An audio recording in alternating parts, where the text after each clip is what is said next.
Hey buddies, it's a beautiful day today.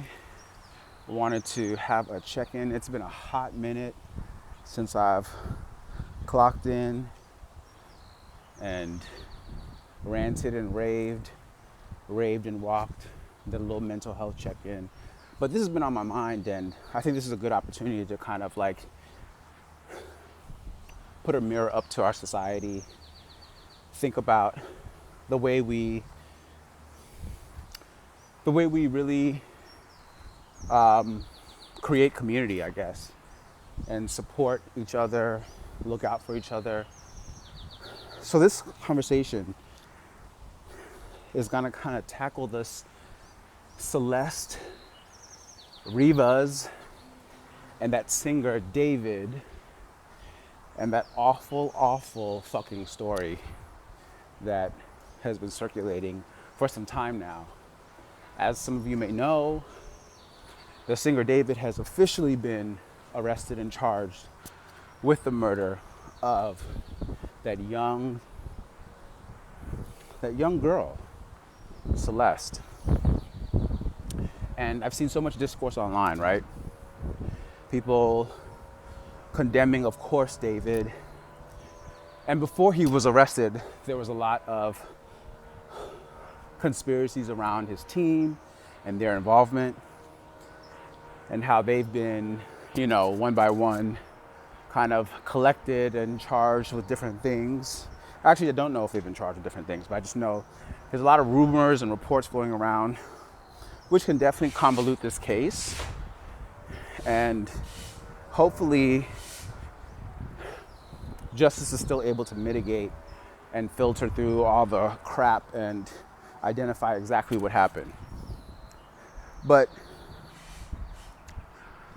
for this video, I really wanted to focus on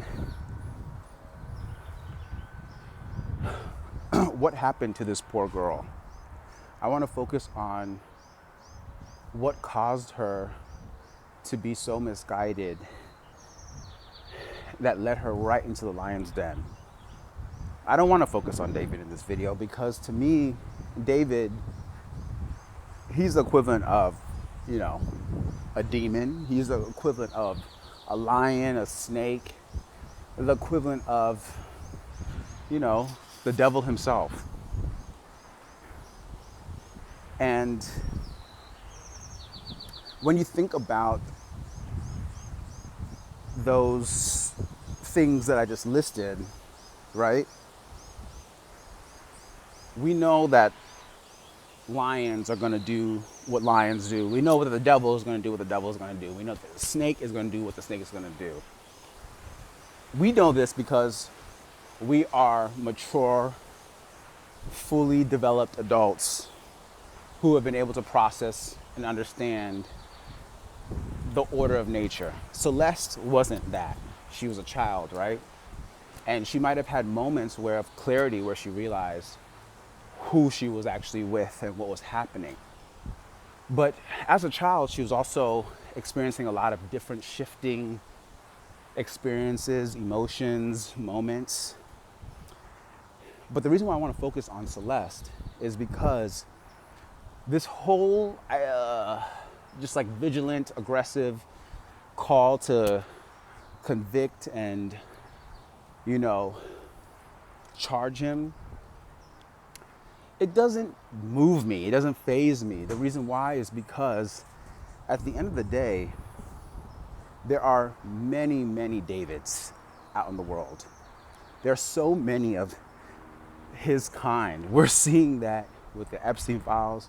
We're seeing that with our current administration. I mean, we've witnessed it over the years. There are so many people who take advantage of other people, and they will continue to. My question to us, to society, is how do we protect people? How do we protect children? How do we protect the innocents from experiencing and dealing with that type of energy? It's keeping them safe from people who will, do them harm, who will take advantage of them. And it just makes me think about how even though Celeste is a child, she's still a little human. She's still a little human being who, through her growth, through her development, she's going to make decisions that she feels convicted in from the information that she's getting. I feel like a lot of us can relate to, at some point in our life, that rebellious nature to want to, separate yourself from, your parents, your parental guidance, your parental guides, people who are looking out for you, watching out for you. We've all had those moments of rebellion where we want to do bad all by ourselves. But the difference is some of us have that structure and the boundaries and the information to know better and to stop ourselves from going down that path. And I'm so heartbroken to hear all the rumors and reports. Again, these are not based on facts. These are rumors and reports of what was happening, right? I've heard that she was in an environment that she was able to run away from multiple times. And I'm not saying this to put blame on the parents, even though there's definitely some responsibility and accountability there, 100%. But I don't know what her home environment was like. We just keep hearing that she ran away from home multiple times. She kept going around this guy and his crew multiple times. We've seen her on live with him, in clips with him multiple times with his crew members, his family. And it's like, why did she feel so emboldened to do that at a young age? Why was a young girl able to feel that convicted to just leave home? I remember when I was in high school, and this is not to blame victims. I want to be very clear that I'm somebody who is objectively challenging the discourse to think deeper than just blaming and trying to charge a villain for being a villain. He's doing exactly what he is, he has been, I don't want to say developed to, but he's doing exactly what he is meant to do. That was David's position. That was his, in a sense, purpose. He wasn't a good person. And he took advantage of somebody. And the fact that the circumstances allowed for this to happen is very troubling. It's very concerning. And so when I think back on, my younger years, growing up in my household, which at times was difficult because I had very strict parents and I wanted to break away from them and have my own identity and do things on my own. I still am grateful for the fact that I had parents who were aware enough to make sure that I still stayed safe, that I still had a sense of, responsibility for keeping myself safe because they instilled that in me. They made sure I understood the consequences of, making rebellious, reckless decisions. And so I wonder if Celeste did have that environment, if she did know, better, or not know better, but was taught better by her family. Because, again, and I know I keep straying, but in high school, I remember the older high school kids who would brag about being super mature, making mature decisions, like younger girls dating older guys and being very aggressively vigilant about how they like to, manipulate older guys into thinking that they were older than their real age because they didn't want to deal with younger, high school boys. And they would brag about how they could never, ever see themselves giving those guys around their age a chance. And I remember as a kid, I would look up to those older high school kids and just be in awe at how mature they were. Like, how are they so confident to deal with older men? Like, I was way too scared to even really associate with anybody way outside of my age group again. These people, these young kids, were so convicted. And you know, people are so quick to say, like, well, they're just children, they don't know any better. And you're right, they don't know any better. But in that moment, they feel like they know exactly what they're doing, right? There's a reason why those kids feel like they know what they're doing, even though they still have room to grow and develop. And so it just makes me wonder, what was Celeste's upbringing that she felt like she knew what she was doing being around someone like David, someone as dangerous as he was. What happened that she felt like she could not trust her family, that she couldn't be around them, and that she had to flee to find comfort in somebody who was a demon in disguise? It's very sad, it's very unfortunate. And I feel like this is a lesson for our society to find better ways to support our young growing minds and our young growing children, to protect them. Because yes, you can feel convicted as a kid. Again, they are little human beings. They're still growing, they're still learning, and they're still developing their identity. They're still developing their ability to make informed decisions.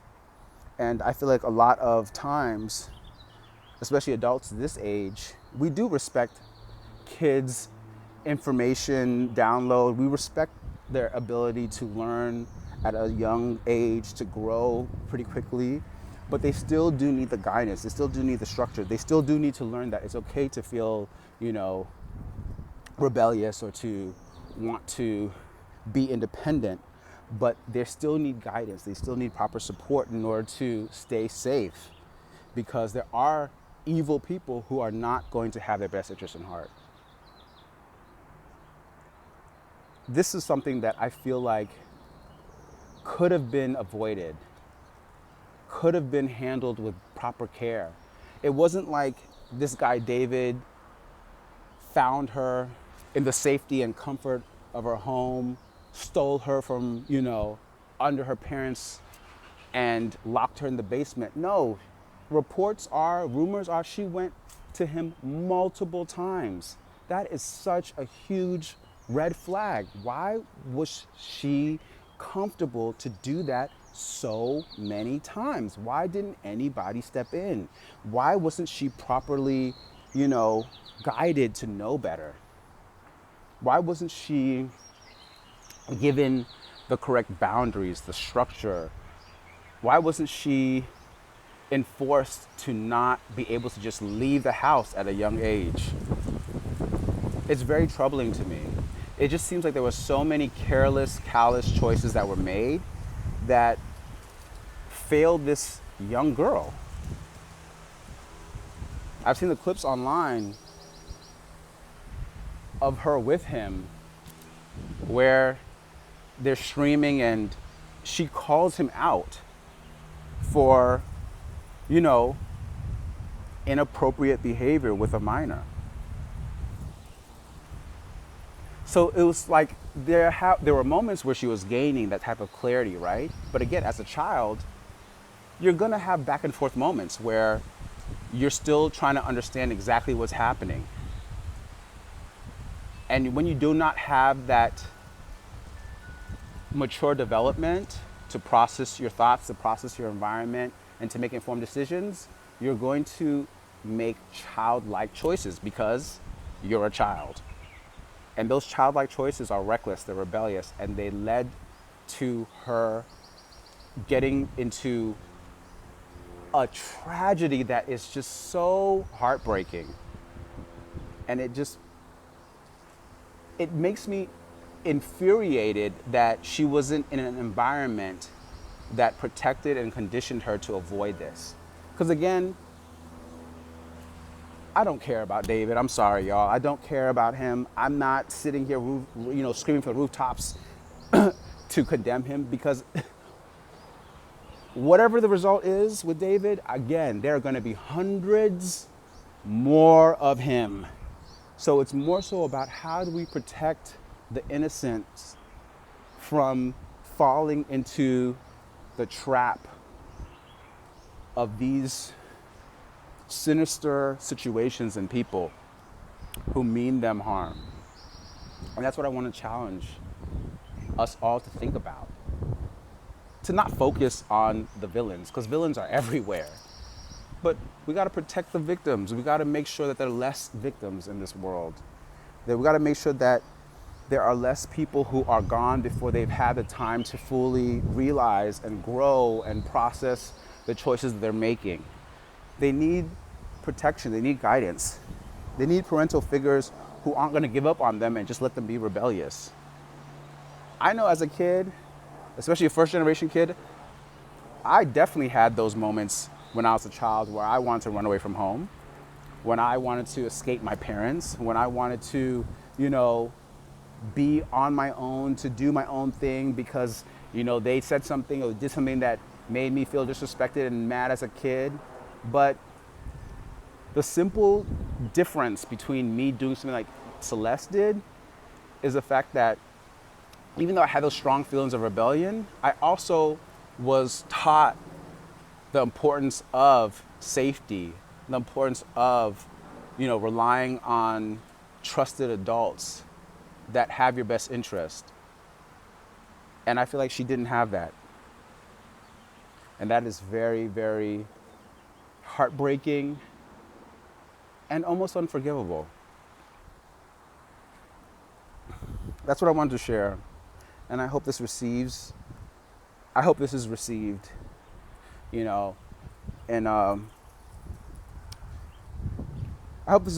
well, and I hope that people can reflect on this message and understand where I'm coming from. Everybody, please stay safe. Please be blessed, and continue to check in with your loved ones, making sure our mental health, our mental awareness is intact, and that we are all supporting each other the way we need to.